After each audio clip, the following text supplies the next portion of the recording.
घमंड से दूर रहो। एक मूर्तिकार था।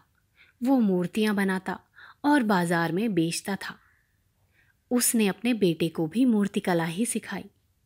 दोनों बाजार में जाते और अपनी अपनी मूर्तियां बेच कर आते। पिता की बनाई हुई मूर्ति 1.5-2 रुपये की बिकती, पर बेटे की मूर्तियों का मूल्य 8-10 आने से अधिक न मिलता। बाजार से लौटने पर बेटे को पास बिठाकर पिता उसकी मूर्तियों में रही हुई गलतियों को समझाता और अगले दिन उन्हें सुधारने के लिए कहता। इस प्रकार समझाते हुए कई वर्ष बीत गए। लड़का समझदार था। उसने पिता की बातें ध्यान से सुनी और अपनी कला में सुधार करने का प्रयत्न करता रहा।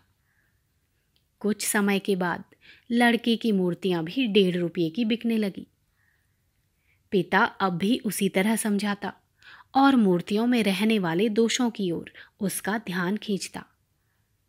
बेटे ने और भी अधिक ध्यान दिया तो उसकी कला और अधिक निखरी।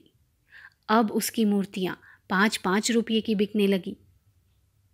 सुधार के लिए समझाने का क्रम पिता ने तब भी बंद ना किया। एक दिन बेटे ने झुंझला कर कहा, आप तो दोष निकालने की बात बंद ही नहीं करते। मेरी कला अब तो आपसे भी अच्छी है। मुझे 5 रुपये मिलते हैं, जबकि आपको 2 ही रुपये। तब पिता ने कहा, बेटा, जब मैं तुम्हारी उम्र का था तब मुझे अपनी कला की पूर्णता का अहंकार हो गया और फिर मैंने भी सुधार की बात सोचना छोड़ दिया। तब से मेरी प्रगति रुक गई और 2 रुपये से अधिक मूल्य की मूर्तियां मैं कभी न बना सका। मैं चाहता हूं वो भूल तुम ना करो। अपनी गलतियों को समझने और सुधारने का क्रम हमेशा जारी रखो, ताकि बहुमूल्य मूर्तियां बनाने वाले महान कलाकारों की श्रेणी में तुम पहुंच सको। सचित्र बाल कथाएं भाग 12।